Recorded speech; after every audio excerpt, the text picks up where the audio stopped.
All right, and we are live. Welcome to another episode of Foreign and Domestic. It is good to be here. We had a couple weeks off there, various things work-wise and stuff like that for myself and Alan. But it's good to be here, good to be back. And with that being said, we'll jump over to Alan to get us started off right. Well, hopefully we get it started off right.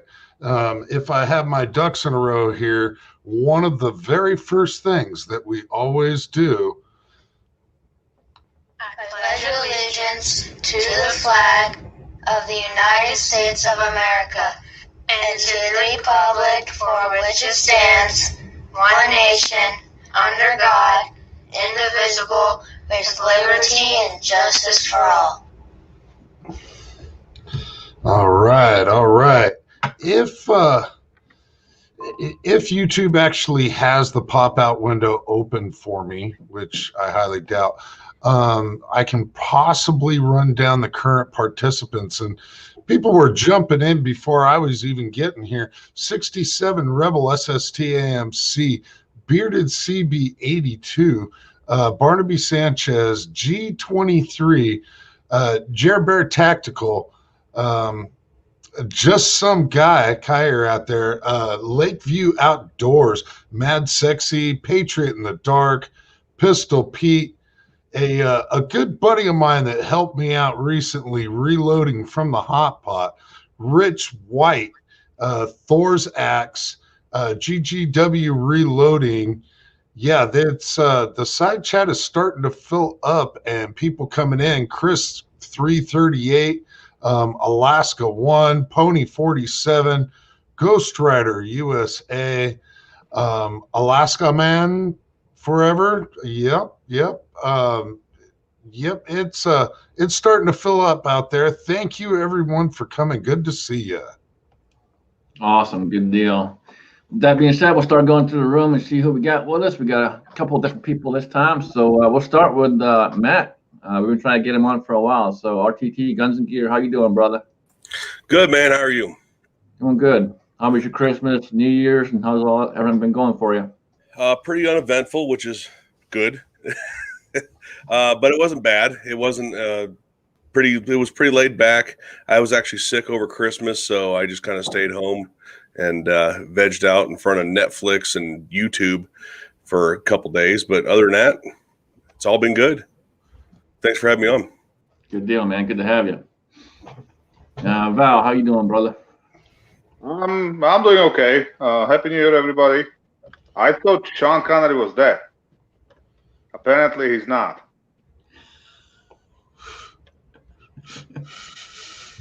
How many times a week you get that one? Hey, listen, it always puts a smile on my face and his face, so it's all good. Yep. Jamie, how you doing? Better than I deserve, and I hope all you are as well. Hope everybody had a good holiday season. It's back to work for us tomorrow, so that's a bummer. I kind of got used to laying around and being sorry for 2 weeks, so back at it hard tomorrow, so we'll see if we can make the wheels of commerce turn a little bit. Good deal. Then we got the Deer Watcher. How you doing? Scotsman. Hey, I'm doing pretty good. Deerless. Hey, it's not for a lack of trying. It's not. Just a lack of a good shot placement. And if you don't get the placement, don't take the shot. And that's what Scotsman's been doing. He's waiting to get the shot. And, my work tomorrow, and I just dropped out.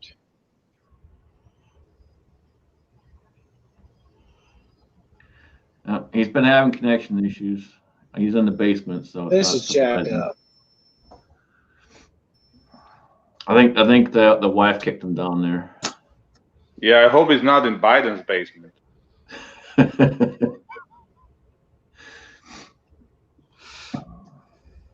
So, Alan, what you been up to, man? How you been doing?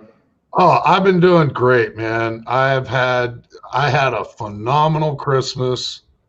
The new year was very good. I got to stay home and comfort the big giant baby pit bull that is afraid of every loud damn noise.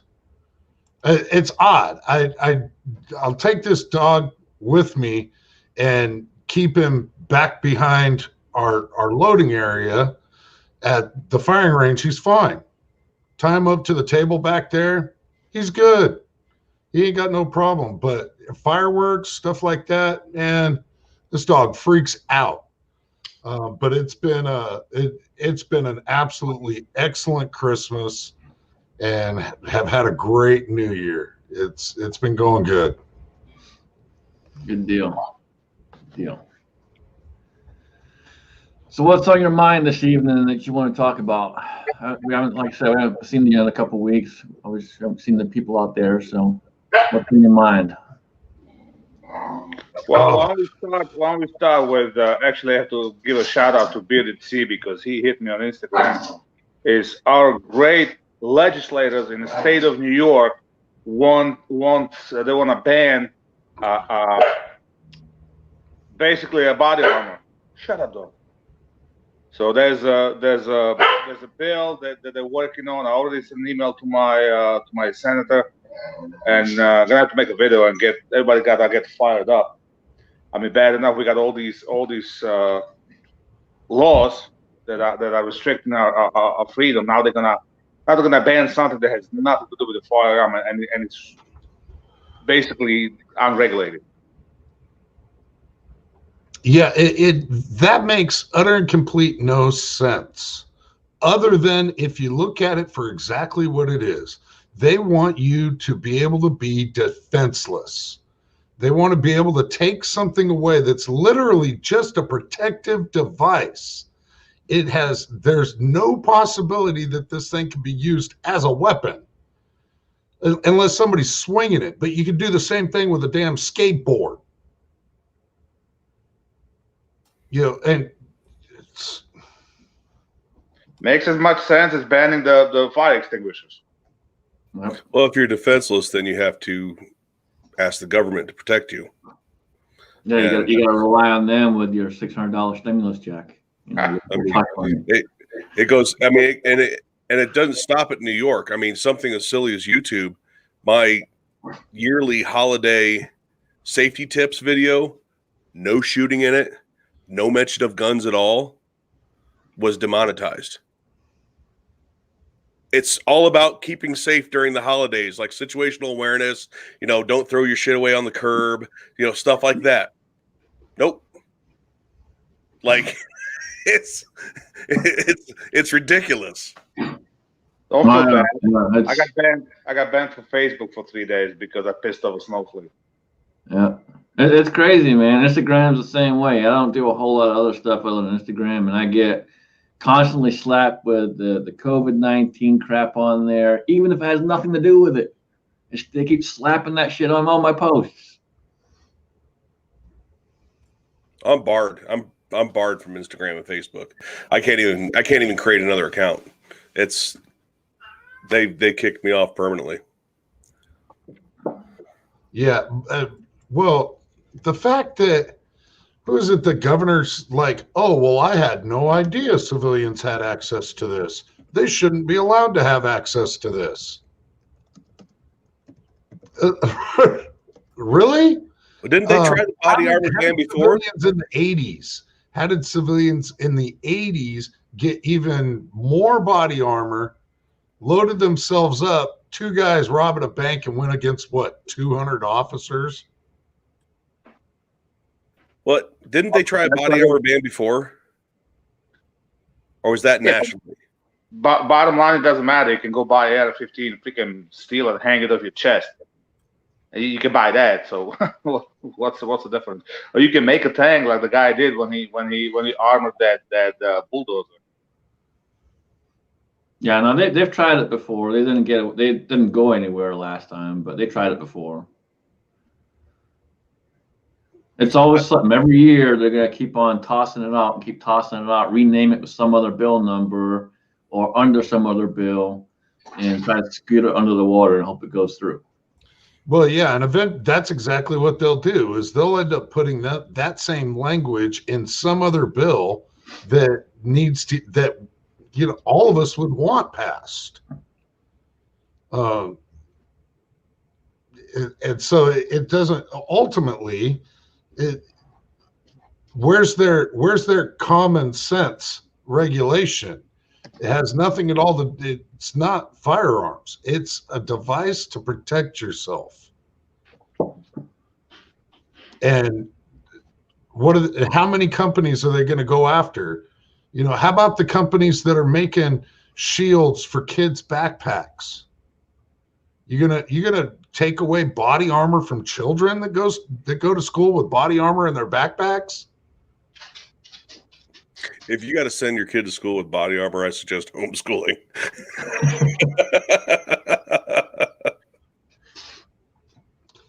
That's actually gotten to be more of a sizable market than I would possibly imagine. People worry about. Well, when they won't let the teachers carry and defend, then what do you think is going to happen? Or they won't allow to have armed guards there and stuff. It's going to happen. Hey, you're in Ohio. I've lost track. I've been trying to keep track. It's been something since I've moved away. Is it almost all of the counties now have at least a school that allows the teachers to carry? I believe so. Daniel's out in the side chat. Daniel, you remember exactly the number? I can't remember the number off my top of my head. Just, Daniel, type in there and let me know. It was a pretty impressive number last time I looked. Yeah.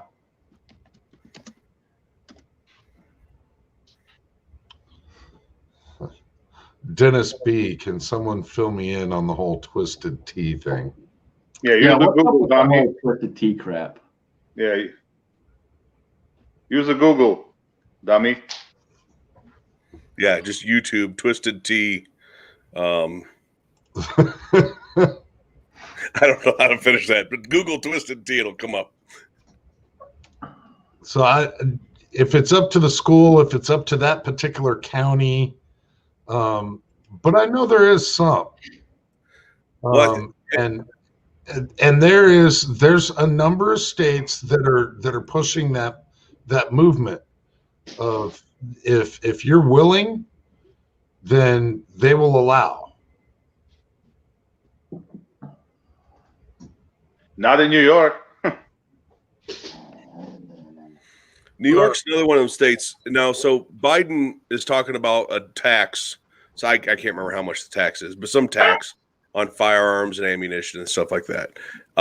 Did they not already try that in the state of New York and it got shot down as unconstitutional? An exorbitant tax on firearms? I believe so. I believe they've attempted that in a number of states. What they basically did in New York, they just passed the SAFE Act. So we used to be able to have a pre-ban magazines and stuff like that. So all that got away, and now it's all the shit's gonna be either New York compliant or it's gonna be registered. They did the registration, the magazine registration. They did that in Connecticut when they had their way of SAFE Act, where basically you could keep the high cap magazines that you have, but you have to register them with the state. I don't know how exactly they do that, if they put serial numbers on them or what, because it don't make a whole lot of sense. Well, no, that's why it was an unenforceable law when Connecticut did it, because there is no way to, like, I've got a pile of magazines sitting in front of me, and not one of them has a serial number on it, so you can't register them. Yeah, it's a silly, stupid, unenforceable law. But you can't buy ammo in Connecticut now if you don't have a pistol permit or ammo purchasing card. So, yeah, there's that. At least we can buy ammo in New York. I mean, you're paying freaking arm and leg for it, but you can, you got to mortgage your house to buy 1,000 rounds of 5.56.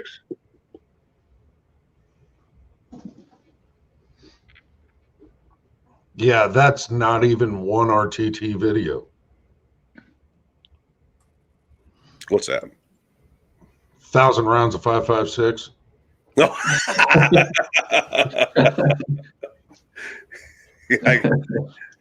Yeah, sometimes. I went out today to make videos, and I spent about 2 hours getting stuff around, packing stuff up, making sure things were charged, blah, blah, blah, blah, blah. Got out to the desert, got things set up, got tables set up, got the tail of the truck open, set the camera up, open the viewfinder. No card. Nah. Oh, I think we've all done that. Dude, I know I've done it at least once or twice. Yeah, 45-minute drive out there, a little over a quarter tank of gas, 2+ hours of my time. Boy, was I mad. That's why I just do it mostly on my phone. Too much work to set it up. And the new phone, I don't even need a stand because you just click and you can just use the camera.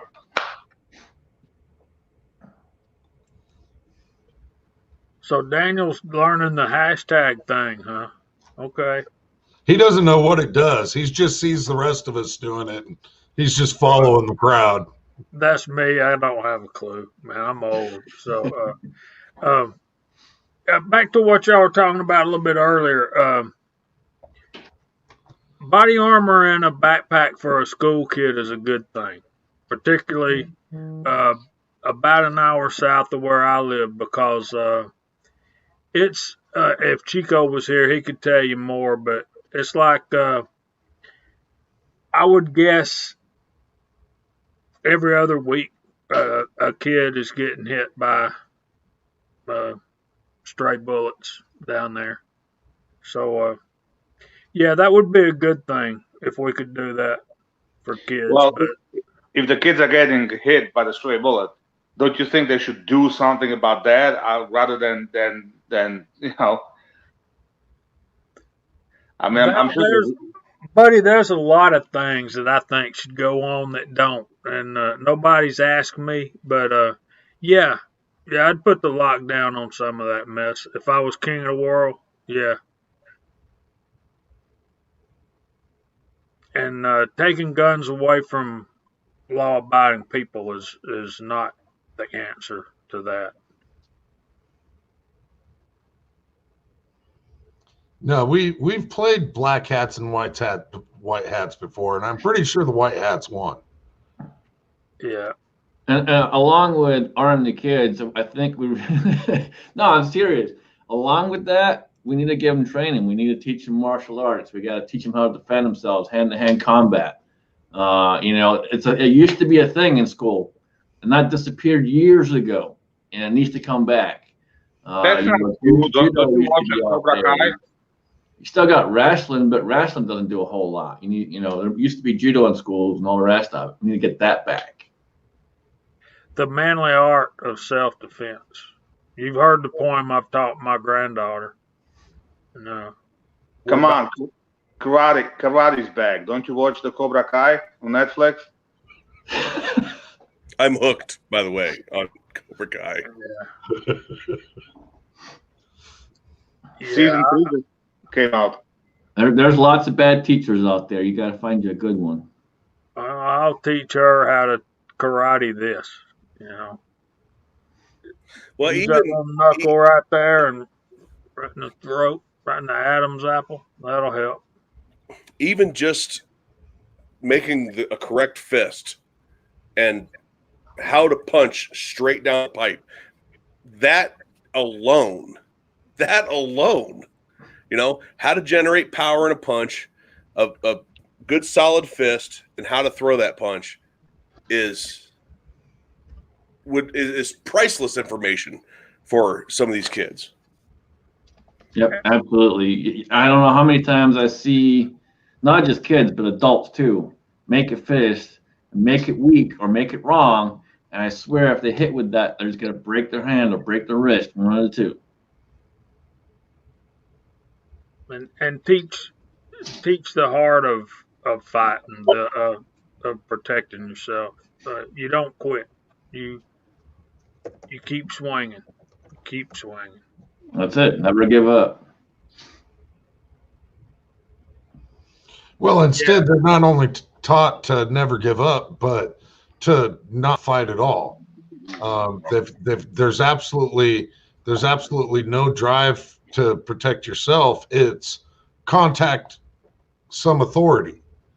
And so that contact some authority has been beaten into children for generations and generations. So even if when they're being attacked, the only thing they know how to do is contact some authority. Well, by the time some authority gets there, you're toting an ass whooping, buddy. Here's the problem, okay? And I had the same issue back almost about 15 years ago when my kid was in preschool. My kid was always foot taller than everybody else. And he literally cowered in the corner when kid was beating on him because they told him in school that they can't fight.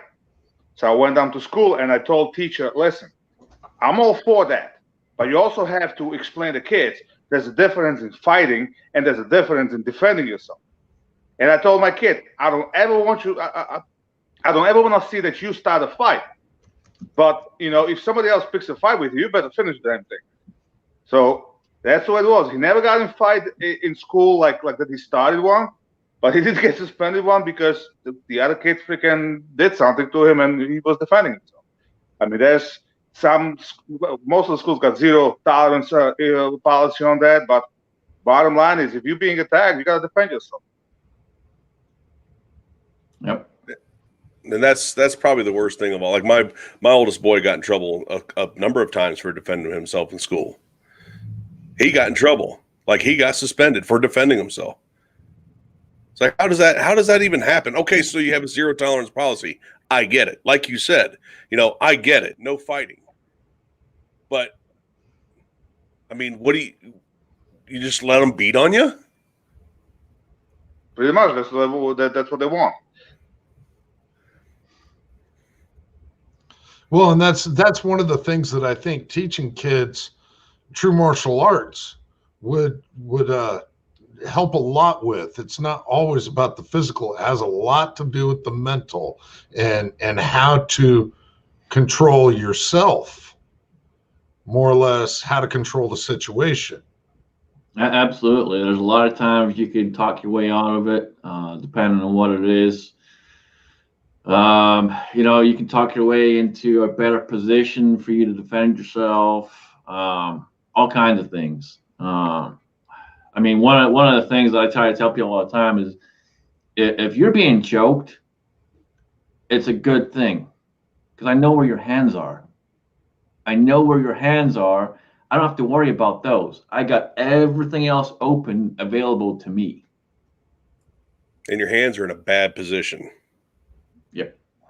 That's you think you're choking somebody, you got them. That's sure offensive if the other person doesn't know what they're doing, but if that, yeah, that's a bad position for you to be in. Yep. Yeah, you grab my wrists, you grab my throat, anything like that. It's much easier for me to control the situation when you're trying to run the situation.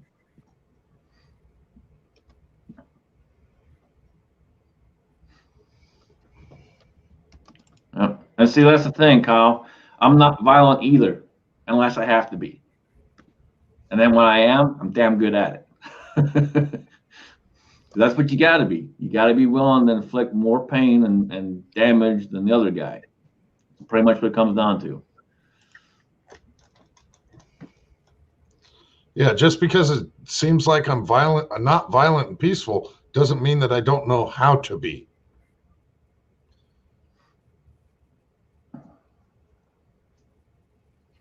Well, we're going to find out how violent and peaceful everybody is because I'm going down to D.C. on Wednesday. It should be interesting. You going to go live?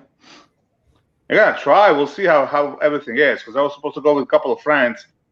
And they actually going day before. They're gonna spend the night and they're gonna stay till Thursday afternoon, because one of them is bringing their son and they want to do a little sightseeing, which I don't understand. They picked the worst fucking time to sightseeing in DC, but so I'm just gonna meet them there. stay there for a couple hours, and I'm gonna drive back like probably 5 o'clock. So yeah, I'll definitely try to do some little live. Well, I'm gonna try to record as much as I can. We'll see what it is. Well, during the Yeah, you know what? protest, I'm a snowflake magnet. So if somebody's gonna get called out freaking Nazi and whatnot, it's gonna be probably me. during the rally, during the protest, don't be surprised if you can't, because they bring in the bomb squads, and if they bring in the bomb squads, they'll just shut all signals off. You know, they'll come out there and make sure nobody can do anything.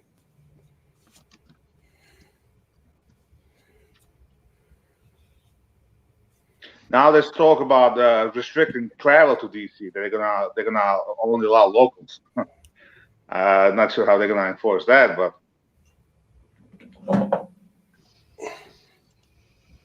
Well, yeah, wouldn't that be quite unconstitutional? yeah, well, it's a DC. They don't really care about the Constitution. Okay, for one, nobody can carry in DC. Meantime, our politicians are exempt, and now they're trying to take that away from the politicians as well, from some of them. I know there's a lady from Texas that owns the bar or restaurant where they open carry, and she became a congresswoman or whatever, and she wants to have her gun on her because she's 100 pounds soaking wet. So of course, I don't blame her. And I guess they have some kind of exemption for those politicians. Now they're gonna take that away as well.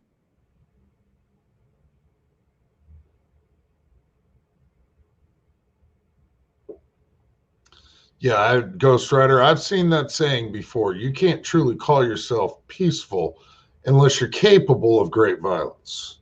If you're not capable of violence, then you're not peaceful, you're harmless. Everybody's capable of great violence if they're pushed hard enough. It's all about the state of mind. It's all about it's all about the circumstance. Peaceful people turn into freaking savages in a certain set of circumstances.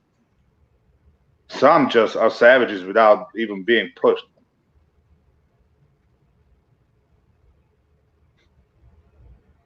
Yeah, and in pure chaos, non-skilled.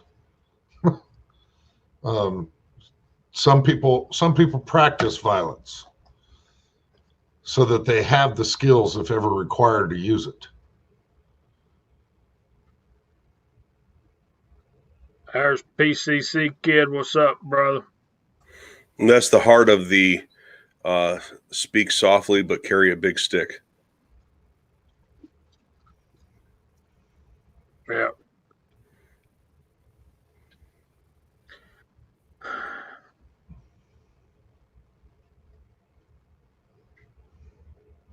So when I was younger, I guess it's in the late 70s. Is that middle 70s. Middle 70s, yeah. My cousin, who was a girl, was being beat up by a boy on the bus when she'd get off the bus. And one of the neighborhood kids, this was way out in the sticks, but we talked to my Uncle Jim talked to the people at the school about what he could do about this boy beating up on a girl that's half his age and half his size. And I said, well, we can't do nothing. It's not on school property, and once they get off the bus, we can't do anything about it. He said, well, by God, I can. So the next day, my cousin went to school with a brick in her purse. And when they got off the bus and the boy hit at her, she lambasted him about 3 times with that brick, and they took him to the hospital. And she didn't have no problems anymore. Not just from that guy, from anybody. I mean, it's like she walked down the hall and they separated. But sometimes it gets to that, man.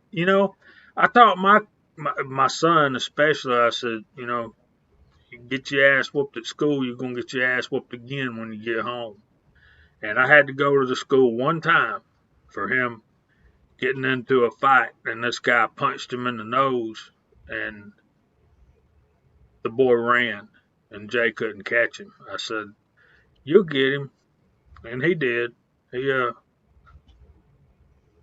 got him when he wasn't expecting it. So turnabout's fair play. Uh, no rules in love and war, right? That's right. Absolutely. Violence is a necessary evil. Right. And when you're threatened, when your health or your life is threatened, where it be somebody beating on you, somebody pulling a knife or a stick or a gun or whatever, your one goal is to stop that threat ASAP. You don't have no choice. The longer you hang around and do nothing, the more that risk escalates. You got to nip it in the bud, and you got to do it as quickly as possible. That's the way I see it. Yep. So, Val, you mentioned earlier the newest, one of the newer senator gals that drafted, which was backed by like 59 other senators or something, of carrying in the state house. I don't know how many people out there knows that senators have been allowed to carry wherever they damn well please, essentially. But they're trying to change it, and so she's trying to stop it. How is this actually going down? I have no idea. It was just a post I read somewhere. You know, I kind of just skipped it. I mean, G23 was commenting on that. He said it didn't go through. He commented a little while back. Does anybody really have the lowdown on this? Because I mean, weapons have been allowed in Congress by the senators since the founding fathers, but that's by the congressman. Yeah, but people have been allowed to carry guns since the founding fathers, and they don't care about that. No, they don't. Well, I'm trying to find the story. Don't forget, Congress is always an exempt. Okay, they don't have to have Obamacare. They don't have to have all the shit that they preach. So that's the biggest problem. Just like the Alexandria Cortez, now she's dropping hints that she might exit the politics. Of course, she wants to exit because this is her second term. She's got her freaking $140,000 a year retirement or whatever they get. 2 terms. I mean, that's what pisses me off. This shit is not sustainable. And worst part is, if she drops out, probably one of her family members gonna become a freaking congressman, congresswoman, because her district's so fucking small and half of it is just her family. The way this shit is organized, it's not in our favor. And more we're being run by the big cities, and this whole fucking United States are gonna turn into fucking Hunger Games.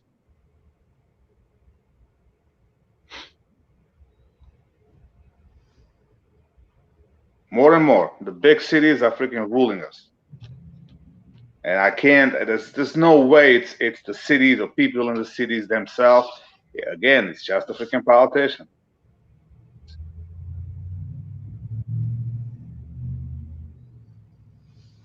Yeah, G23.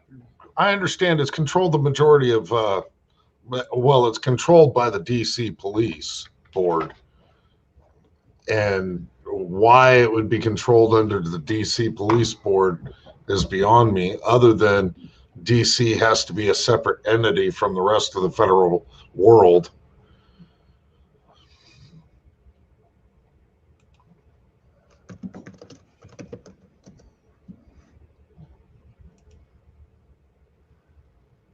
Buzz, I don't believe I'd told that anyway.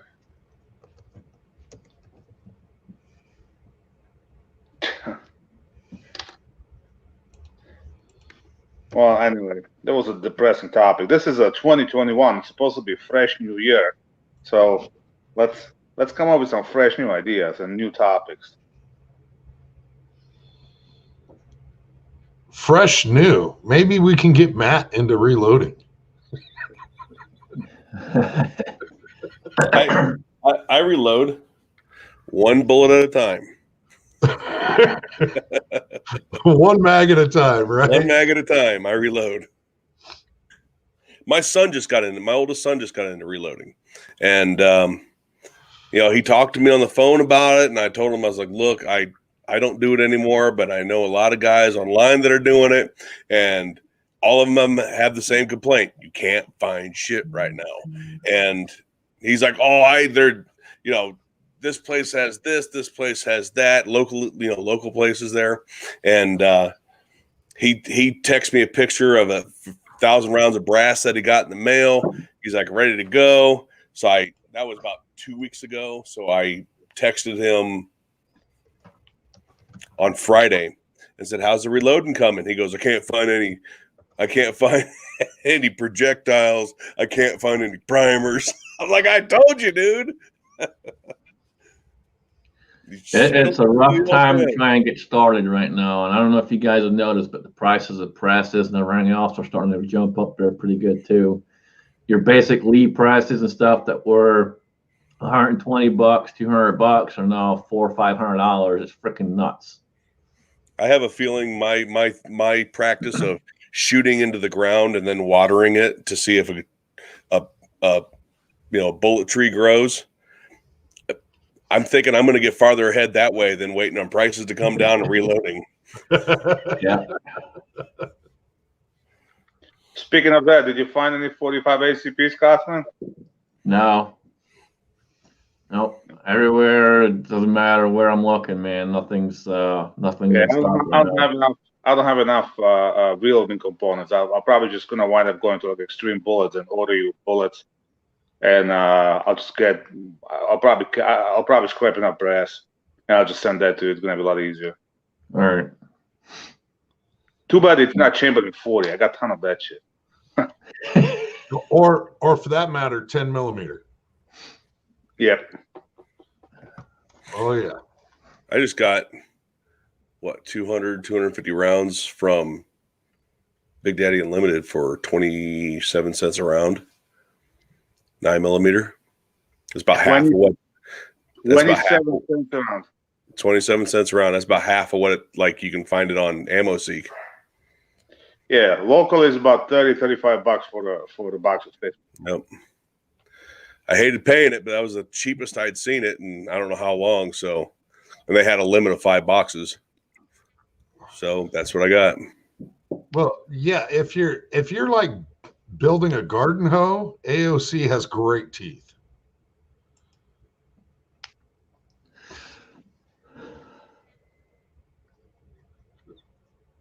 Walter Davis, my horse has smaller teeth. We got some great comments out there. Oh, dude, that made my head. That made me lightheaded. I laughed so hard. Oh God.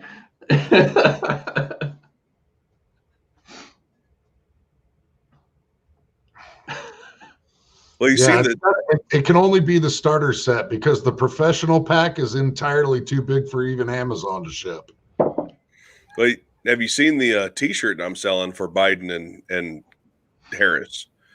It has 2 cartoon pictures of them. It says "Sniff and Blow." Yeah.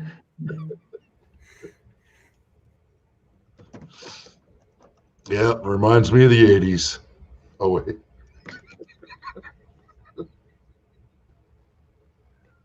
You guys keep talking about 80s. I was in a freaking elementary school. Oh, put Bernie Sanchez up. Barnaby Sanchez, Mr. Ed.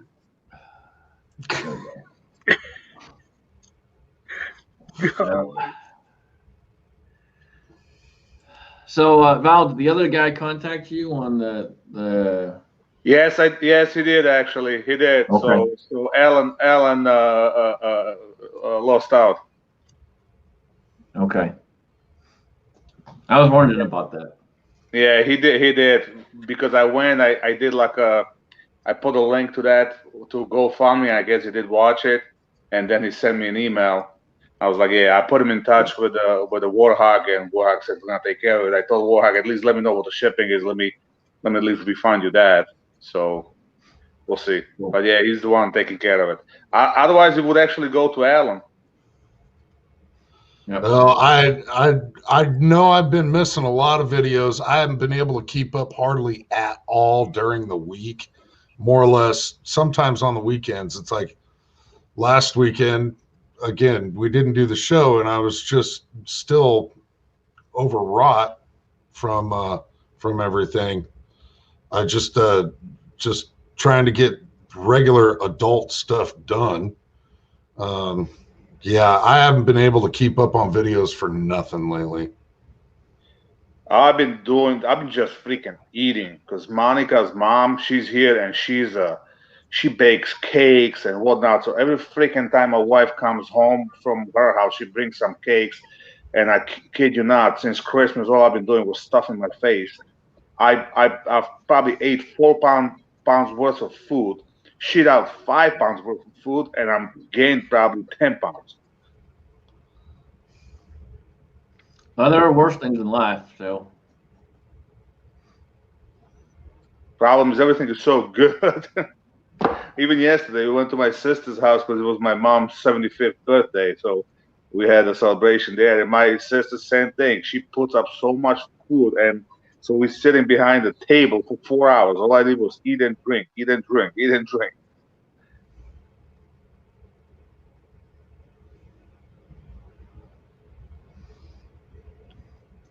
Oh, Big Al, what caliber is the gun to my head? Make me eat those goodies. Yeah, well, I'm weak, Big Al. And I'm not going to gym. Fucking gym. I'm not wearing a mask. I'm bullshit in the gym. So fuck that. I just gotta start working again.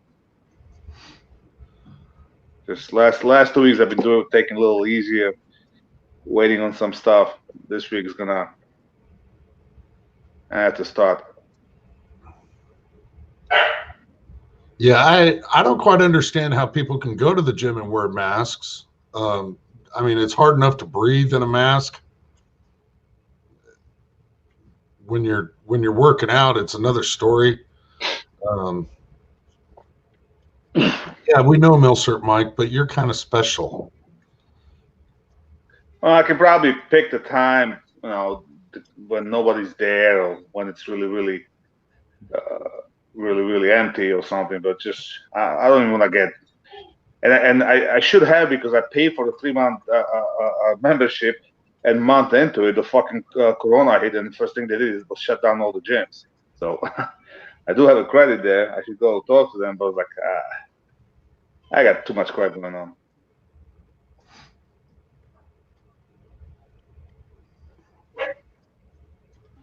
So, PCC Kid asked me back in the comments a little bit ago how I felt about the elections coming up on Tuesday. My phone's blowing up with text messages from the Republicans. I'm getting lots of texts from the Republican side. I'm not getting any from the Democrats. But I voted almost 3 weeks ago in the early election. I voted in person. I didn't do the mail thing. I went to the polls. My wife tried to go this past week and vote early, and she couldn't get in the polls. So basically, what's going on down here is the sides are it's very divided. The whole thing is it's very divisive. We're seeing the extremes on both ends, but I think and it's basically like any election. I've told y'all before that the politics is always local. All politics is local. I think the side that it motivates their people to get out and vote the most or the best will win. And I'm hoping that's the Republicans, because I think during the presidential election, I think a lot of people thought that President Trump had it in the bag and they didn't bother to go vote, and I think it bit us in the backside. But you know, I never thought he would lose that election. Part of me still thinks that he didn't. They hadn't found the smoking gun of the fraud that we suspect was going on. I think they probably will, but I also think that it'll probably be after the inauguration, when they can't really do a whole lot about it except arrest the president and throw him in jail. I don't know what you do in that situation. I really don't. But yeah, it's a cluster down here, guys. I'm telling you. Even when I watch YouTube videos, I can't watch any of you guys for a whole video without a pop-up ad from Reverend Raphael Warnock. And I ain't crazy about David Perdue, and I really wanted to vote for Raphael Warnock because he's a reverend. He preaches at the late Dr. Martin Luther King's church. He's at the same church, and I wanted to vote for him. But the more I checked into his stance on the issues that we hold dear to our heart, the more I realized there's no way I can vote for that man. And yeah, it's crazy. So, Kyle, how are you feeling? Do you think that the Republicans or the Democrats are going to win? You're down here. You're seeing everything and getting all the things. Tell us what. Type it out. Tell us what you think. Well, to what you were saying about the smoking gun, whether they found it or not yet, I actually think they have found it. I'm relatively convinced that whether it was intentional or unintentional, something went awry in this election, and it definitely swayed in the Democrats' direction. Now, we can point to social media, we can point to the news channels and all that stuff, hiding stories about Biden, hiding stories about Biden's son, and doing constant attacks against Trump as a factor, but that's not illegal. But I think that there are things, and I think they have found them, but they will never admit that they happened. No matter who finds them, whether it's the Republicans or Democrats, I don't think either party will admit to what happened, because it proves a failure in the system, and they are the system. And when was the last time you heard the government say, we are wrong? Yep. They're not going to say the system's broken. No, they'll never admit to it. Hit it right on the head. Congress is 200-year-old establishment. So it's been, this is not that they've been there for 40 years. They've been there for a couple of hundred years, because, with a few exceptions that get elected, they just hand seats down to somebody else that's gonna continue the legacy. And that's even if it was an accident. Let's say it was a glitch in the voting machines. Let's say there wasn't an intentional, cheating. They'll still never admit to it. Whether it was a pure accident or not, they'll never say, after beating that drum of this is a secure election, the most secure it could be, blah, blah, blah, blah, blah, every day saying that, to turn around and find out that millions of votes were miscast because of some glitch. I'm, again, assuming, millions of votes were miscast in because of some programming issue. They'll never admit to it. They'll either point at each other, or just bury it and maybe fix it for the next one in secret so it never happens again or whatever, but they'll never admit they were wrong. They'll cover it up somewhere or other. Yeah, it'll be completely covered up. It'll completely disappear. All the true facts will just completely disappear. And so you won't have any kind of recourse on them. Even if it does, even when it did start to come out, immediately all they did was pour more water in the bucket and fill it with, oh, well, this was such a minute little thing that happened when it could have affected millions and millions. But this was just a little tiny thing. Like, what was it in Michigan? Was that 200,000 votes? What was that thing in Michigan where the program, they proved, and it was admitted that the program gave Biden, was it 6,000 votes or 200,000 votes, or I can't remember the number. It was over 6,000. There's 6,000. Okay. And I'm like, awesome. They talked about that. I'm shocked. But the problem is they didn't go to the rest of the country to see if it affected the rest of the country like that. You know, they said this isn't enough to change the state. Yeah. What about the other 49 states and counties? They did the same thing with PA, and that it wasn't enough to change the state, this, that, the other, and pulled that crap. Yeah, I don't believe that, and they don't either. What I'm telling you, man, in my county, the place I live and where I vote, the election's been over for days. All of a sudden, they find 4,500 votes in a bin somewhere, 4,500 ballots. Okay, man, listen. There's at most 100,000 people in my county. Okay, 40,000 inside the city. The rest of them are rural Americans, and we know how rural Americans vote. And I don't know what the final count was here in Floyd County, but they said that 2,900 of those 4,500 were Trump ballots. Okay, so I'm sure Trump won here, but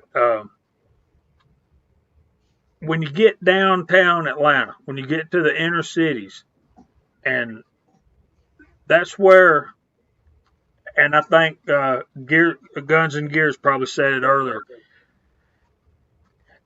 the big cities, or maybe it was Allen, the big cities are trying to rule the world. They're trying to run the whole country. And good to see you, Mario.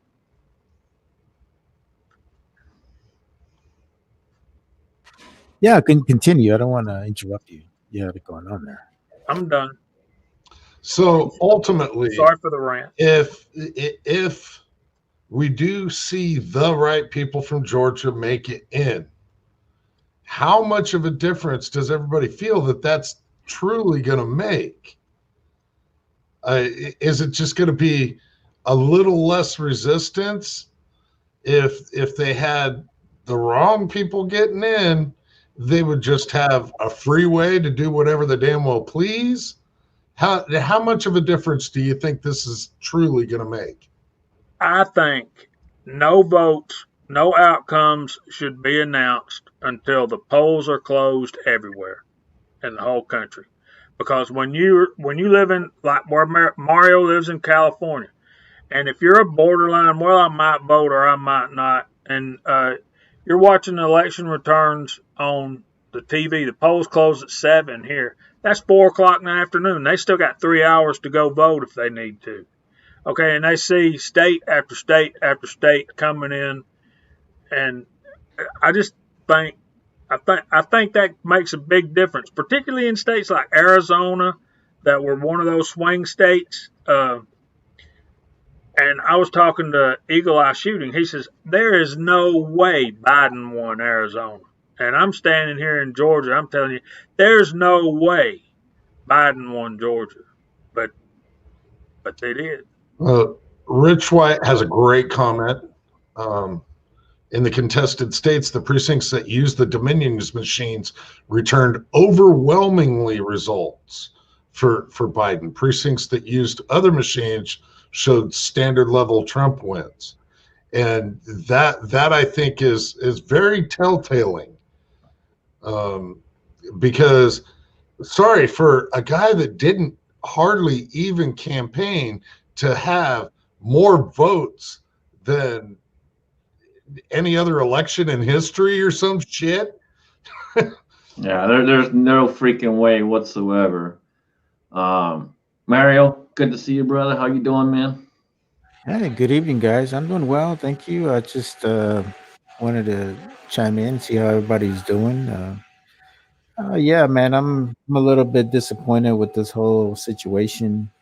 I mean, at this point, I don't know what the president can do, but it is what it is. Um, I don't know. I think in many ways I'm starting to really be saddened by this whole situation. And what I mean by that is that I know that somebody in the panel, professional amateur, talked about how we are not really being vocal or going out there and protesting and all kinds of crap. Why is that? Why we haven't seen those massive numbers of people that are doing that? Because they sure as hell did it on the left when they heard that Trump won. So I'm just wondering where everybody's at in that aspect, or what their thought process is. That's because all of us are busy working. We got jobs. All the Biden supporters don't have a job. They live off the fucking welfare and whatnot. That's the biggest problem there is. We are vocal over here and whatnot, but most of us can't just pick up and go rally or whatever for the state house because we got families to feed and bills to pay, and all these other ones don't really care. So I'd say that's number one answer. Well, and Val, you're going to an event. How long have you planned on going to this event, and how much of your time is this being invested just going to this event? I mean, I would love to invest more time. I just, I'm actually thinking that I might actually go on Tuesday night, spend the night, because I'm thinking Wednesday morning traffic is gonna be a killer, and I have a nephew that lives right outside of DC in Maryland, so I could just stay there. I don't know, I haven't decided yet, but I got, I just got a little more going on. I wish I can go and stay there all day and freaking stay till 10 o'clock at night and join the forces with Kingpin and beat up on some Antifa mofos, but unfortunately, first of all, I'm too old for that shit, and second of all, I just can't do it. I gotta get back to work. Yeah, and Rick says it really good out there. The people that bitch the most seem to get their way. The nation's been taught now you can cry your way to victory. Yeah, but I believe that at this rate, what's going to happen eventually, one day we're going to wake up to the that movie, The Designated Survivor. We're going to wake up to that scenario one of those days, because one of those days, true patriots gonna have enough. It's gonna get enough of that deep state politicians doing whatever they want. Excluding themselves from every single thing they're preaching to us. One of those days, somebody with enough power and enough money is just gonna say enough is enough. And whether it's gonna be something like that or there's gonna be a full-blown revolution and people like us will join, I got no problem dying for what I believe. I think one of these days, and this is not this is not a slight against you, Val, or anybody else. This is a general statement. At some point in time, the I have to go to work excuse isn't going to play anymore. At some point in time, you're going to have to take some days off. The revolution isn't going to wait for a Saturday. That's exactly it. If we get to that point, you ain't gonna be going to work anyway. So well, it's one of those things where the reason Republicans lose all the time is because Republicans are polite. Republicans are polite. They go to the Virginia State House and they don't cross that line that says no guns. That whole thing would have turned out completely different had they torn down that fence, taken a book. And I'm sorry, I've said it before, Antifa has done a few things right. And one of them was not asking for permission anymore. And Republicans tend to ask for permission until they're blue in the face. And when they lose, they go, well, we'll just vote it next time. And that doesn't work. Yeah, That's and why it's we a constant lose try all the time. again, and keep Yeah. questioning the same thing, hoping the system will work, but the system's so broken. That's the problem. And I hate saying it that way. And I have said it before. Antifa did a couple things right that made them get their way. And they're things that not too far from what our founders did. Yep. Yeah, I mean, I saw it before when I went to the PA rally, not last year, year before, and same thing. Big sign that you can't carry your guns. You got to turn your guns in if you want to go inside, and and it's a pro 2A rally. The exact reason the Second Amendment was written was when the state wants to disarm you. And so you go to a 2A rally and disarm yourself. It blows my mind. And see, the thing with that is you're giving all your information away when you hand that firearm over. I'm like, to me, I'm blown away. Like, I couldn't do it. I'm sorry. I couldn't turn it over and give you all my information because you might not have it on that particular one. Now you do. I vote Sean Connery to lead the revolution. I second the motion. And Kingpin is right. The BLM and Antifa, they got so much done because establishment didn't stop them. They had no resistance. Okay, if you make a pro 2A rally and you go burn down the freaking houses or the streets and stores and whatnot, forget it. There'll be full blown riot gear and they'd be shooting at us with a real ammo. These guys just roamed the streets, did whatever they could, and nobody really stopped in their way. They just let them do it. Look at the freaking Seattle. Look at down in the city. It's a goddamn mess. And even with all this shit, somehow the city outvoted the rest of the New York State. That still pisses me off. Yeah, when you've got a large group of people taking over land in the country. Sorry, if it was patriots, they would have went in there with freaking aircraft and tanks.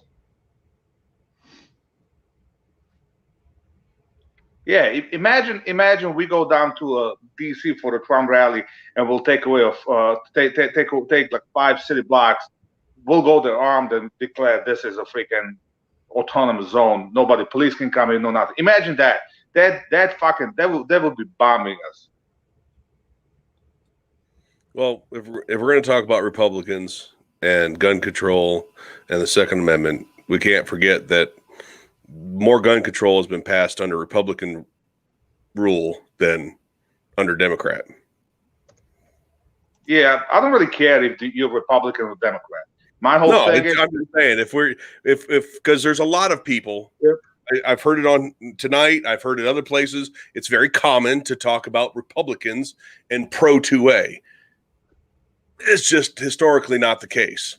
Yep, they're politicians. Once you're in the office for more than, let's say, 10 years, I don't care who you are. I don't care what you are. You're playing the goddamn game.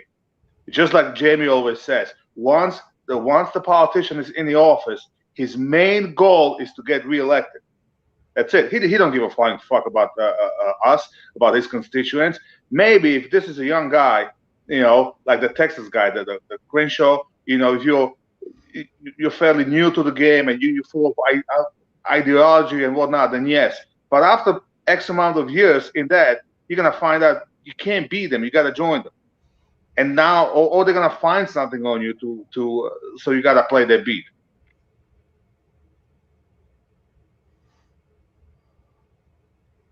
Armament and Axis says he's a member of the Constitutional Party. I remember, was it 2008 when they ran somebody? I think the Constitutional Party ran somebody, the Justice Party ran somebody, the Green Party, a whole bunch of third party candidates ran. Was that the last time the Constitutional Party ran somebody? Was 2008? Or was it 2012? No, it must have been, damn it. Must have been 2012 because I was doing YouTube and I started YouTube in 2010. So it had to been 2012. Because I remember doing a live stream watching the third party debates. I was streaming it.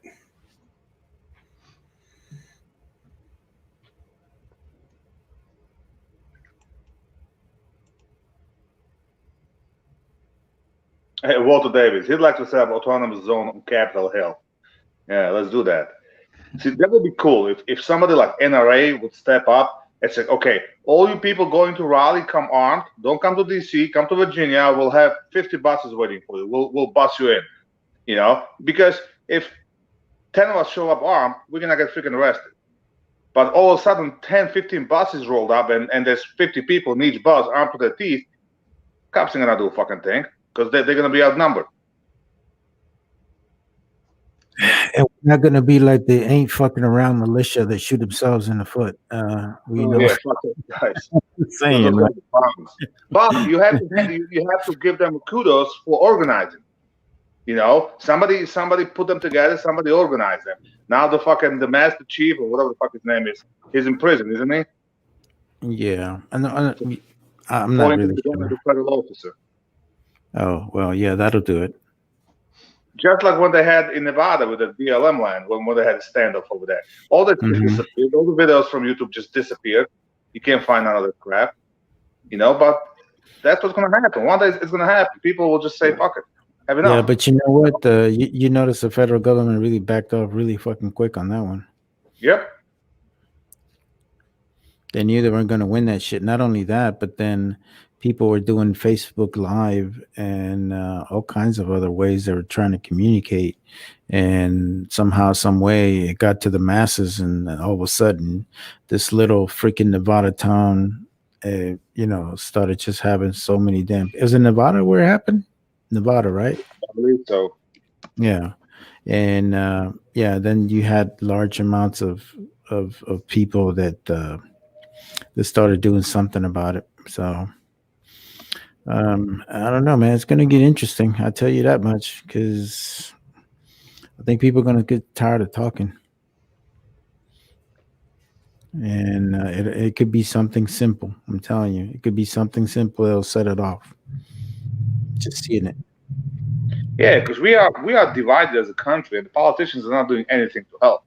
And now it's like, oh, forget it. You're trumpets. That's all you are. You're trumpets. And people, like I have a friend, and these people can't even fucking vote. And he's like so against Trump, because when you're talking to him, I kid you not, it's like watching a fucking CNN. Every one of his arguments, everything. Like this guy, that's all he does.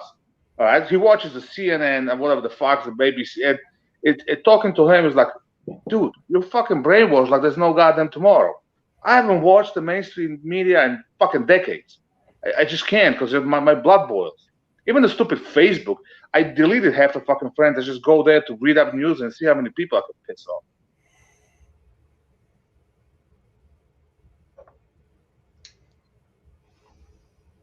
Because I'm. Go ahead. Armament and Access said something about the two-party system being the biggest problem in this country. Absolutely. Yeah, Absolutely. I would. Yeah, probably. Now, see, I have an interesting view on the way I think elections should be run. I think elections should be run for a week. There's no debates. You don't get to see the people. You don't get to hear their voices. You don't get to see pictures of them. You get. If there's 10 candidates, there's A, B, C, D, E, F, G. They're lettered or numbered. There is what they support and what they're against, and it's run in the newspaper as a center page for a week. And at the end of that week, you vote. Yeah. You take out the R, you take out the D, you take out the gender, you take out the religion, you take out the Just take it all out. Take out the infighting and all the bullshit. Yeah. Well, guys, I watched this documentary on Netflix. It's actually, it really opens your eyes as to, what can happen in Mexico can happen here. It's called 1994. Now, if you guys get a chance, check it out. It's like I think it's like 5 or 6 episodes, and it really goes into depth of how bad things are in Mexico and how bad it got to the point where you started having, small fascist groups that uprise against the government. And I'm looking at this crap and I'm thinking like, man, that could be us. Really, you really stop and think about it. It could get to that freaking point. So if you guys get a chance, check out that documentary on Netflix. It's called 1994. It's based on what happened in Mexico back in the 90s.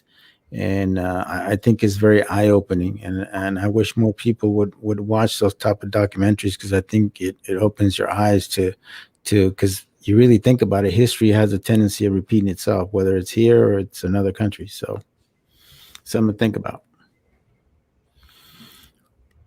I think about people like Val. I think about people like El Tenda Fabrizio and others who moved to this country just to find out that it's spinning around the ring of the toilet just like the rest of the countries. Yeah.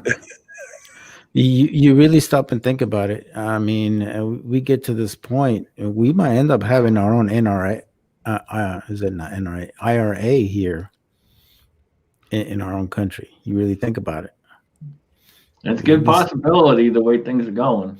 Yeah, I mean, think about it. People talk a lot of crap about IRA and all that, but you really think about it, there's a purpose in whatever they did. Maybe not a lot of people didn't get it, but I mean, it's looking that way. Just saying. We already have our IRA over here. Come on, we got all these rednecks in the mountain, all armed to the teeth, just waiting for the shit to go down.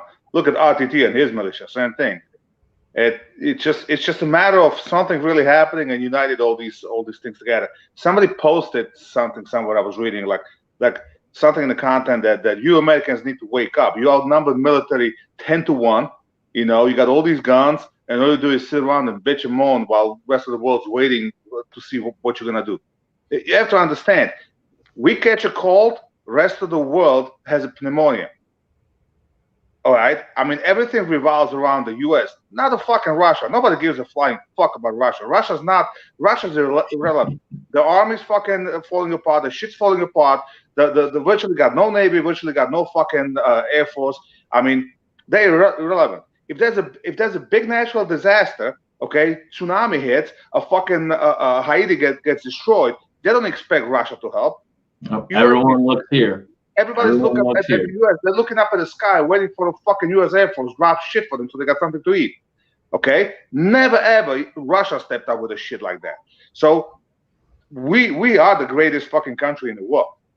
All right? And I keep saying that the problem is, in this country we have best of everything and the worst of everything. We just need to choose. And lately, a lot of people were choosing the wrong fucking shit. Well, yeah, that's because they're going to get something for free. Oh, well, if I'm going to get something for free, that's what I'm going to choose. It's all about convenience. Donating millions to sexual gender studies in fucking Pakistan if they get $600 sent to their house. Yeah. Go ahead, Mario. Yeah, it's all about convenience, man. It's all this is. The thing about it is most of the modern society, they don't really they look at what's on Facebook and that's what they go by. They think that's religion or that's correct with their stupid fact checkers and crap. Come on, man. Open yourself up. Look at other resources. Open yourself up to understanding how the world works. I'll be honest with you. I think some of us that come from other countries that have been oppressed, that have laws in which people just feel like they're oppressed, they could definitely understand this. Not saying that a lot of people that just been born in the United States are not, because there's also those that are willing to listen and understand what we've been through. But I'm gonna tell you something, man. We got it fucking good in the U.S. I'm telling you, man. All the shitholes I've been in the world, man, we got it good, and people need to quit bitching and need to do something about improving our livelihood. Like one thing that stood out to me that Daniel said, I think 2 weeks ago. He said, "I've gone all the way around the world, and there's one thing that all people have in common is that they want to be left alone and they don't want government telling them what to do." That's everybody, man. That doesn't matter what country you're from. Actually, I'm gonna prove you wrong. You go to countries like Denmark, for example, where you're paying 56% income tax, and government tells you exactly what to do, and people like it. But then again, they don't really let outsiders in like that. They keep to themselves. It's a small nation. They got their own shit. They retire in the early 50s because of all this shit. But then they don't really have a true freedom because they can't. You can't have a gun. You can't even have a fucking knife that locks back when it's open. Okay. But on the other hand, the crime is so low. They only have 2 fucking prisons in the whole goddamn country, and one of the prisons is a museum. Yeah, and it's funny you mentioned Denmark because I work with those soldiers, and the one thing that they always bitch about is how much taxes they pay and how much their cost of living goes up every year. And I'm like, I tell them, well, don't you guys want to leave? They're like, no. I mean, they're content with what they got, And I think another thing that really pisses me off is the fact that a lot of these leftists want to consider or want to make like Sweden and all these small Scandinavian countries into an example of what our society should be. Well, there's a big fucking difference when you have 400 million people in one country and you have maybe 3 million in another, and may not have the same problems that we all have. You stop and think about it. Our country is vastly diverse compared to theirs. So Exactly. that's a Exactly. That's huge the biggest. difference right there. Yeah. And That's the difference. so Yeah, and then we get, Rick's saying about the kids are being systematically indoctrinated. It's not just the kids. That's the problem, though. It's been going on for years and years and years. You see all the advertisements on TV, the radio. It's constantly pushing that stuff in your brain, and all these people out there just swallow it up and believe it to be true.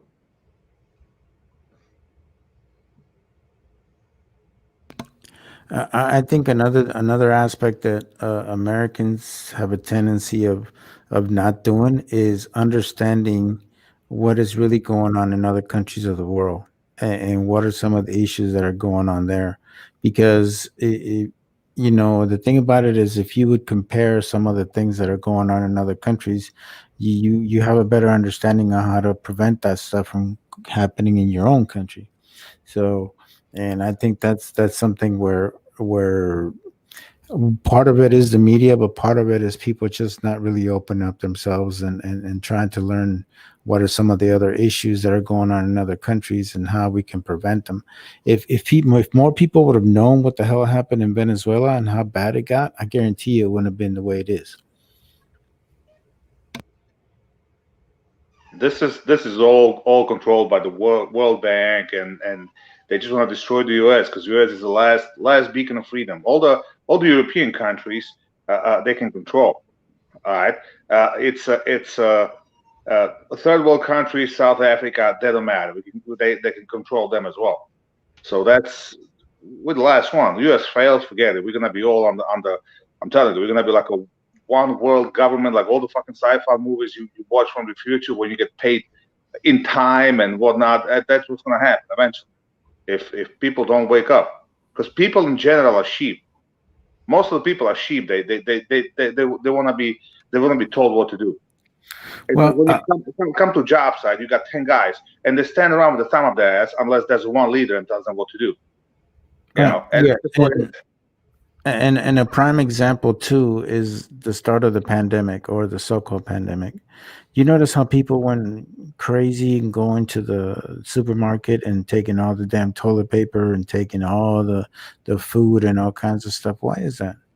Why would people need to panic when there hasn't been a declare emergency. It's been, it was so sort of called an emergency through the media, but it wasn't to the point where people needed to do that. And I think in reality, what this needs to show is that people in government need to be very careful of how they say things, because people are panicky freaking chickens. If you just tell them that here comes the wolf or the coyote coming after your ass, they're gonna fucking hide, and That's exactly what they wanted, though. They're driving the fear. Drive the fear, create panic, and what's going to happen? People fall in line. That's why. That's why. One aspect that I noticed within this the situation that we're in right now is that the local media talks about how many cases there is, but they also talk about how many people recover from this. Why the hell is the mainstream media don't ever talk about that? Again, because it's driving that control, driving that fear factor. Go ahead, Matt.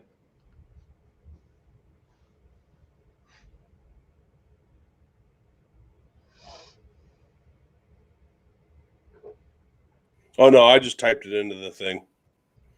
Okay. No big deal. Yeah, you're right. No, we don't have a TV. Absolutely. It's true. I mean, think about it. The fear is just being driven constantly. I went to Daniel's the other day, driving down freaking I-90, and the new signs that, the flashing signs and stuff that go above. New year, same virus. Wear your mask. It's just bullshit. Just keep driving the fucking fear. Absolutely. Fear keeps you compliant. Well, and again, going back in history, that's like the number one thing that all governments have ever used to control their people. That's where it all starts, is with the fear. Instilling the fear into them.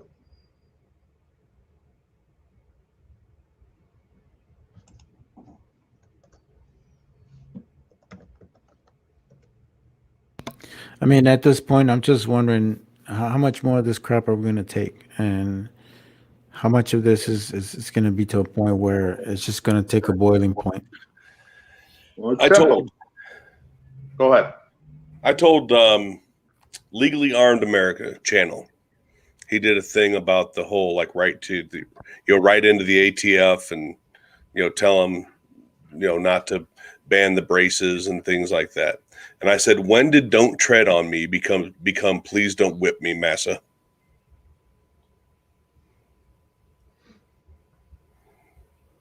Yep. And that's about the same answer I got from everybody in that comment section. Was nothing. That's exactly it. It's just, the whole mask thing, for example. I don't wear one anywhere. I don't care. I won't fucking do it. If they don't want me there, I'll leave. I'll take my business elsewhere. But more people got to step up and say, no, I'm not doing this bullshit. But the problem is that they won't. They're just so happy to comply with it. And just, we got to get people to wake up. If people don't want to do the research, they're happy with what they're being spoon-fed.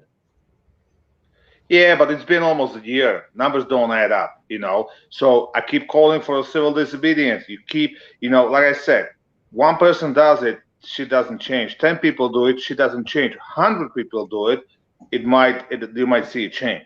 I walk through the fucking grocery store for 10 minutes, and I'm walking out, and the cashier tells me, "Sir, you need to wear a mask." And I just turn over and say, "No, I don't." I keep walking. Yep. I say, "I don't get, fuck you," and you got that mask. I would quarantine for the sick. End of story. If you feel you need to wear a mask, by all means, wear a mask. If you're afraid of the virus, stay the fuck home. Okay? It's not my job to fucking protect you, especially when I'm fucking healthy. Why do I have to wear a mask if there's nothing wrong with me? I got absolutely no symptoms, no nothing. Yet I got to walk around to healthy people shouldn't have to. And if people did their research, they'd figure out and realize that the Spanish flu, for example, more people died because they wore a fucking mask. ended up with pneumonia and stuff related to wearing that fucking mask. I The biggest don't wear one one for anywhere. me, the biggest one for me is that all these hospitals don't have to actually prove it is COVID. They can just call it COVID because they get paid. Not only that, you notice how they're talking about how there's these vast, rapid, decline in regular flu. So what the hell is the difference between that and COVID? 0.01%. You know what I'm Pretty saying? much. You know what I'm saying? I don't know, man. If the virus is so deadly that you need a fucking test to tell you if you have it or had it, okay, I'm guessing it's not that fucking deadly. Mm-hmm. And I'm not playing it down. I understand people dying, but 99% of the people that dying don't die from COVID, but with COVID. Even media, if you do a little reading, you're gonna find out that now they're not listing people that die from COVID. Most of the people die, they list them with COVID. Mhm. So almost every one of them have an underlying condition. Well, now you had that 84-year-old actress that died. Oh, she died from COVID. The fact that she had stage 4 cancer had nothing to do with it. Yeah, it's fucking true. It's fucking true. People That's just the did problem. shit up right away. Because nobody, more and more people are getting vocal about this. Yes, I understand there's a virus. You know what? Go have a vaccine. If you fucking fear it, have a fucking vaccine. You know what? But like I said, if you're afraid, you wanna protect yourself, go ahead and do it. But why do I have to do it? Yep. Yeah, if you are one of those people that are at extreme risk, then why go out in public? Stay the fuck home. Why go around people? I'm one of them, but I stay my ass home. I don't go. I don't enforce my issues to other people. You know what I'm saying? I have a pulmonary condition, but I would never go and enforce it or tell somebody, oh, you need to wear a mask around me or shit like that. Well, one of the biggest ones. My that thing really is that it's my choice to protect myself, and like you're saying, huh? One of the biggest ones that sorry? pisses me off is people are not paying attention. So, for example, all these people can go out and protest. They can do all these protests, but you can't go to church. You can't do this and you can't do that, but you can go protest. Yeah, but you can't stand in line to go and vote either. You walk in the Home Depot, okay? There's let's say there's Home Depot. 300 people in the Home Depot, and you give it. Well, I go there a lot. I'm a fucking builder. Sue me, okay? You walk in the fucking grocery store, okay? There's 300 people in the fucking grocery store. Out of the 300 people, every one of them, or let's say there's 10 people like me that don't wear a mask. The rest of them, everybody has a mask. 80% of them have the fucking mask on their chin or fucking barely covering their mouth anyway. So this shit doesn't work because you can't fucking breathe in it. So just don't fucking wear it. You know what I'm wondering is if Numbnuts gets inaugurated or whatever the fuck it is, I wonder how miraculously those numbers are just going to go down. And then they're going to say, oh, no, it's the vaccine. The vaccine is working, guys. We could do this. See, as soon as I came in, I'm a miracle worker. I made this happen. And, oh, my God, you guys need to reelect me because I can do this kind of stuff. I could just see that bullshit. So you brought up the major problem with the vaccine is that it's supposed to be 95% effective from you getting a COVID, but it doesn't stop you from spreading the COVID. So what the hell is the point? See, here's my thing, guys, because my niece is actually a lab rat. Like, seriously, she, like we've had fucking like conversations about this shit. And she was telling me, like, Uncle, the vaccines take about 3 or 4 years to be developed, to be considered effective. I'm just like you. I don't believe how the hell within fucking 9-10 months you're going to create a vaccine that's 95% effective. Well, my biggest thing with the whole vaccine is this: like all these companies that have produced it are null and void for any adverse reactions you get. They have no legal fight against them. That's bullshit. Okay. How about- Yeah, go ahead. How about the what's everybody going to do when they come down and say everybody has to get the vaccine? Yeah, well, I'll be living in the fucking woods. Well, that's what they're pushing. They're pushing the same thing that China's got going and stuff, where scannable barcodes and all that bullshit. I'm sorry, not going to happen here. That's right. I told somebody the other day, if they make us all get vaccines, I have no intention on getting it. But if somehow or another people are rounded up to go get vaccines, I want the politicians in my line. I will take the same one they're taking. Or I want them to not know which one they're getting. It's funny that we're talking about this whole vaccine because we just had a local story here where there was a substantial number of firefighters and they're like first in line to get this vaccine and they declined to take it. You wonder, like, why would somebody who's an ENT qualified person that would have to deal with COVID patients all the damn time not want to take a damn vaccine? Does that sound you as odd? Well, and Mario, you would know this firsthand. When the military tells you you're going to take a vaccine, you're going to take a vaccine. And military personnel in the United States are probably the most vaccinated people on the face of the planet. And so, if you know guys that are military guys, that especially that are active military guys, they're going to get this thing and they're going to get it first. They are already getting it. Actually, they started in Italy because they wanted to make sure that all of the soldiers in the European theater got it. But I know that they're already distributing this stateside. I know that for a fact.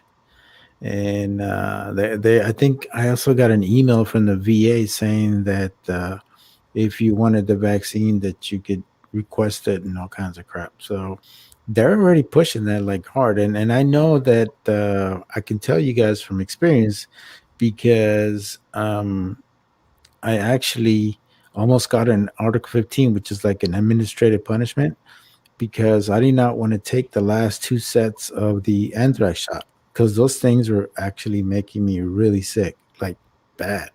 Like every time I took one of those things, I was like in bed for 2-3 days.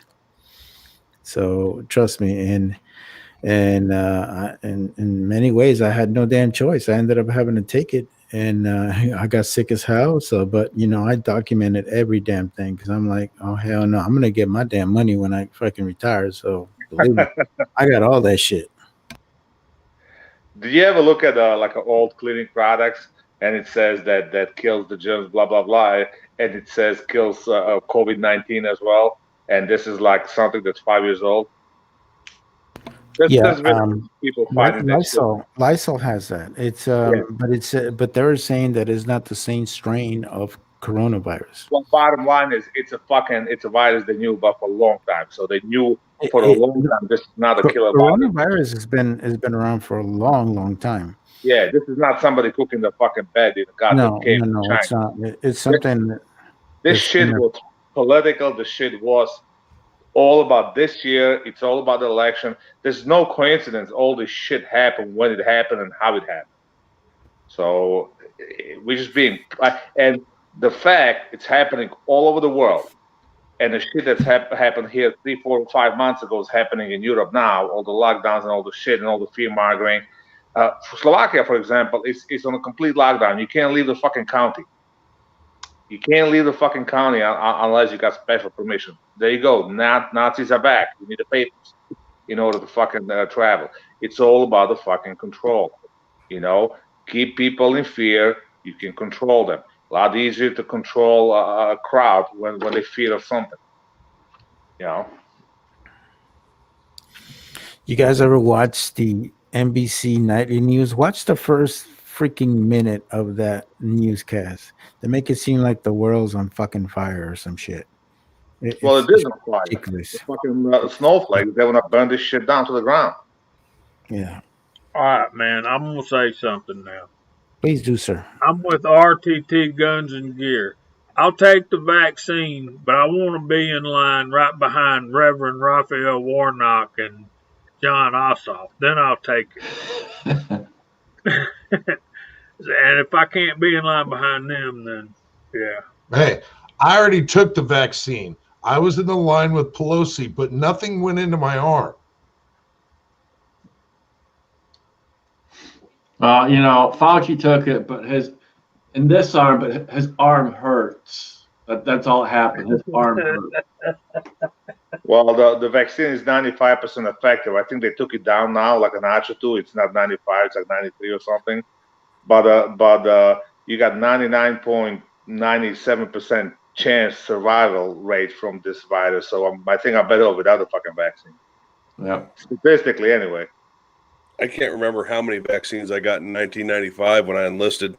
I mean, they put you through like a fucking, like a assembly line of Yeah, you're fucking. They got these. Yep. They got these freaking guns with, and every one of them has a different vaccine, and you're just going like this. I'm telling you, man, you probably get like 10 fucking shots, and then by the time you're done, you see half of motherfuckers just like falling out like little bitches, like boo, boo. Yep, and get sick 5 weeks later.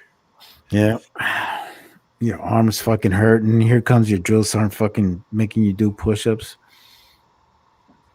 Fuck. No, we got the penicillin shot right afterwards, and so that cold ass lump of peanut butter in your ass cheek. Yeah, that's what we got right after. Oh my God, that's just lovely. That's just lovely. Oh my God, horrible. Just thinking about it makes me fucking laugh because I'm like, oh my God, I remember that crap. What you guys gonna do with your $600 stimulus check? I gotta pay the bill. I think I'm going to buy a Ruger Vaquero and 357 Magnum. There you go. What about you, Bean? No, man, I'm paying bills, bro. That's what I'm doing. I'm actually gonna use it for that. So, because just right now, my wife got they stopped her from working because she was exposed, so she had to take the test. I had to take the test, and then she hasn't been working for a week. So I'm like, nope, gotta save it. So. Unfortunately, I did one at a Dylan 550, but it's gonna have to wait for a while. Don't be afraid to buy used, Mario. Look online, look on forums. Look, dude, Dylans don't lose value. Dylans don't lose value for shit. It's like you buying a Lexus. You can find them, man. No, you get lucky once in a while. Trust me. I bought mine. And right now, everybody's paying more than what they need to on reloading stuff. You know that. Everybody's paying. So it's not even worth it. I'll just wait. Yeah, I'll just wait. I'm good. So, Alan, what about you, man? What you gonna do with your $600 hush money? Well, it's a mixture of two things. One, part of it's going to medical bills, and the other part is going to play catch up from the Christmas festivities. It's when I've basically adopted kids, I now have an expenditure that I didn't have before. So yeah, they'll definitely do it. So, Matt, you're gonna buy a drill press. You know which one you're getting to get? Yeah, the $60 one from Harbor Freight. It doesn't. I'm not going to be doing serious work with it. I'm just going to be finishing polymer 80 lowers, Yeah. So that's all it's got to be able to do. Yep. And it's going to sit right on the table, get clamped down on the table with some C clamps, and yeah, that's it. The rest is going to go in the bank or Probably to Papa John's. Hey, RTT, I think you would appreciate this, bro. Military pull-ups, Marines, Navy, Army, Air.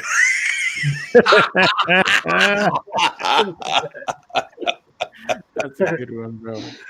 That's good. Yeah. And we always all mess with the damn Air Force. I swear. Where the heck was the Coasties on there? Coasties were missing. Yeah, I know. I mean, I didn't make the damn I thing. never trained to do one. Yeah. I remember MEPS, Columbus, Ohio. We were all sitting there and we're all getting assigned to our rooms. You know, if you're going to the Marines, go to this room, start your paperwork, Army, Navy, right? So he's standing up there. He's like, room so-and-so, room so-and-so, room so-and-so. And he goes, how many guys in the Air Force? A bunch of guys raised their hand. He's like, the golf course is out back. You'll be getting issued your clubs then. Yeah, that sounds right. Them motherfuckers have lattes and shit. You know, it's another thing that Air Force has. They have customer service. They actually have a "How are we doing?" box, and whenever you go to any Air Force facility, I'm like, what the fuck is that? I never had that shit. How are we doing? Seriously? I give a lot of shit to my niece because she's like, oh my God, I almost died because they make me go twice in the gas chamber. I'm like, oh, that's cute. And that's it. And goes, yeah. I'm like, okay. It's okay. You be all right. It's just freaking CS gas. It ain't going to kill you. No, the tree they plant outside the door of the gas chamber hurts worse than the gas. I don't know about you, but at Great Lakes, they have a tree like 5 feet out of the freaking door. So when you're running out of that gas chamber, blind as a bat, puking your guts out, right into the tree every time. They did that on purpose, didn't they? Oh yeah, yeah. There's a lot of things that are done on purpose. Trust me. Like for us, instead of having the tree, ours had a door that had like an extremely hard, like a spring. So every time you pushed it, it pushed right back at your ass. So believe me, I know what you're talking about, bro. Freaking Fort Benning, man. I swear. So I got a buddy out there in the side chat, Idaho Rogers USMC. He's had lots of great comments tonight. He always does. He's a great guy. He's a great patriot. And Fort Jackson, come on, bro. It's Fort Jackson, man. I'm just messing with you, bro. We call it Relaxing Jackson for a reason. Yeah, I'm probably butchering the pronunciation of this, but Tengu, Tengu, had a question. Wife is looking for a 9mm 1911. What do y'all think of Kimber's? I responded to him that Kimber makes a great $800 pistol for $1,200. Yeah, And literally, it's about right, honestly. If you can find an older Kimber when they were actually hand done, they're great. The newer ones are not so much the same way, and they still kept the price tag instead of adjusting the price tag for all the parts and stuff that they now make. Yeah, but I think Kimber's get a bad rap. The one I have is good. Needs a little break in. They tight. I actually met the guy at the gun store because the Kimber's being made an hour from me in Yonkers.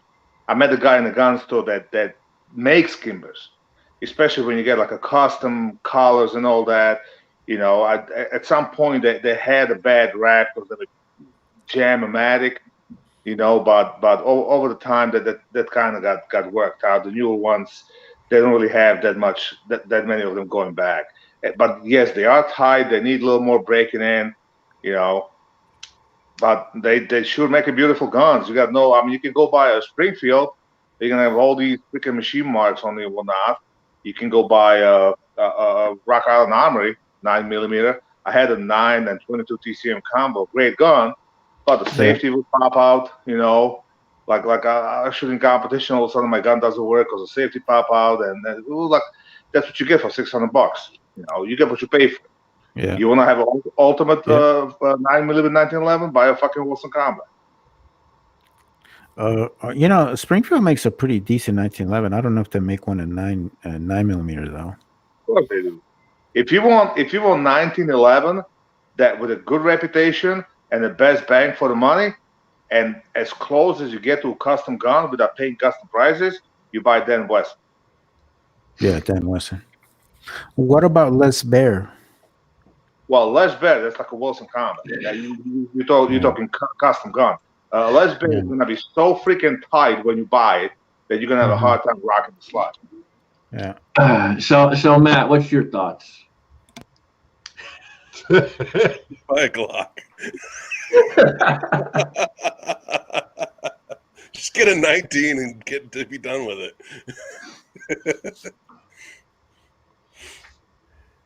No, I don't have.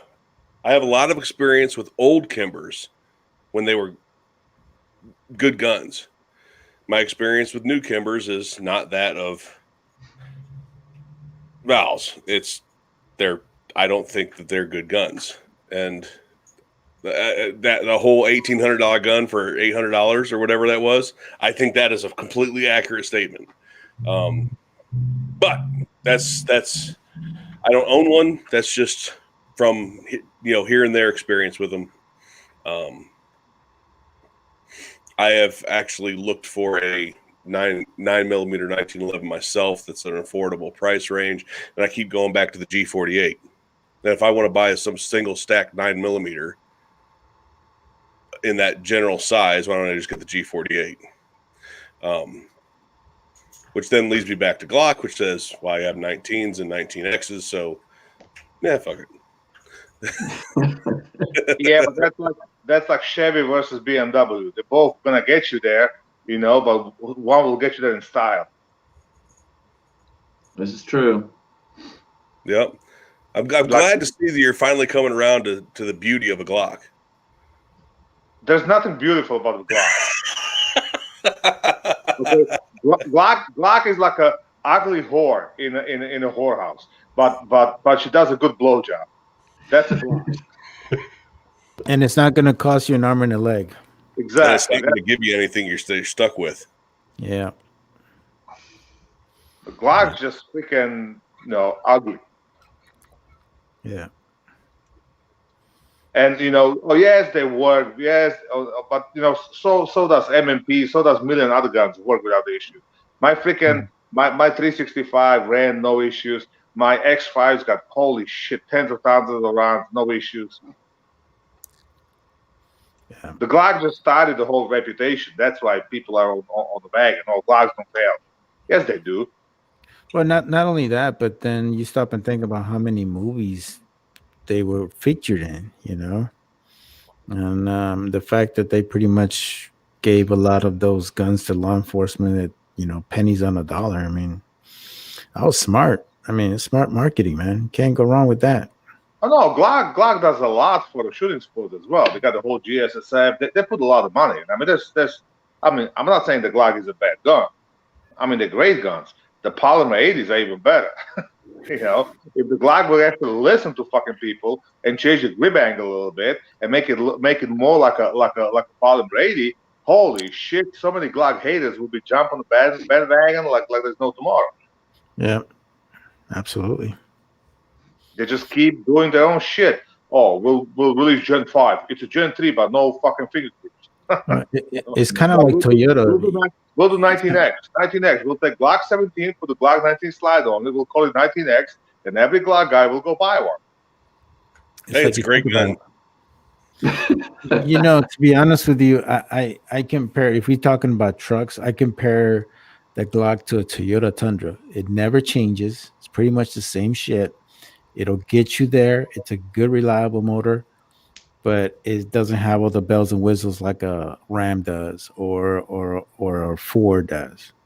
Well, apparently, we haven't looked at the higher end Tundras, because once the Tundra costs $50,000, it's got all the bells and whistles of fucking Mercedes.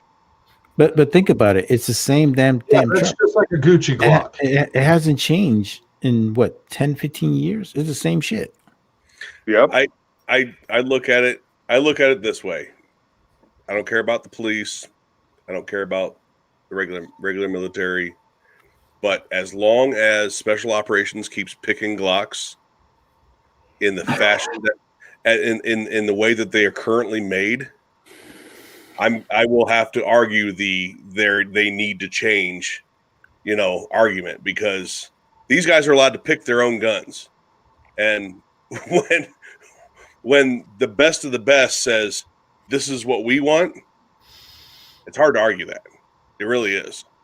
Yeah, but I don't know, because I can argue that some special operations will pick a freaking Colt 1911. They even made a special gun just for them. yeah, but they're not using it anymore. The Marine Corps used to use that 1911. They're not using it anymore because they went to the 17 in M17, and they're going to use that till. I'm to this day, I'm not really happy with the military picking SIG. I just don't see the. I shot it. I shot the 17 and the other one, and it's the same as any other damn SIG I've ever shot before. Same shit, really. I don't see the big wow factor, or how this is really going to be more effective than a Beretta. Well, it's not going to be more effective, but there's more customization, because the fire control unit, you can swap the slides, frames, and all that. I mean, SIG kind of blew everybody out of the water when they came up with the FCU. Yeah, but the Army and a lot of the Marine Corps are not buying that stuff. They're sticking to the full size pistols. They're sticking, the compacts are the ones that the only ones that are getting the compacts are officers. That's it. Or senior non-commissioned officers. That's it. Yeah, everybody else is getting a full size. So I mean, it's like, to me, it's like, what's the damn point of spending all that damn money and creating all the stuff that you did when you already had that in a Beretta? But all right. So before we head off, we'll answer one last question from the side chat. What's the general opinion of the Beretta 92? We will start with Matt. Go. I hate them. I hate those guns. I actually like the Taurus PT 92s better than I do the Beretta 92s. I hate them. They're heavy. They're fat, way fatter in my hand than what a Glock is. I don't like anything about them. Now, granted, if you get a military one, if you shoot one in the military, you have to understand it's got like 1 billion rounds on it, and it's barely been serviced. So that's a problem in the military. But as far as the gun itself, never really much liked them. Always thought they were kind of cumbersome. Always thought they were kind of too much gun for what they could have or should have been. Okay. Val.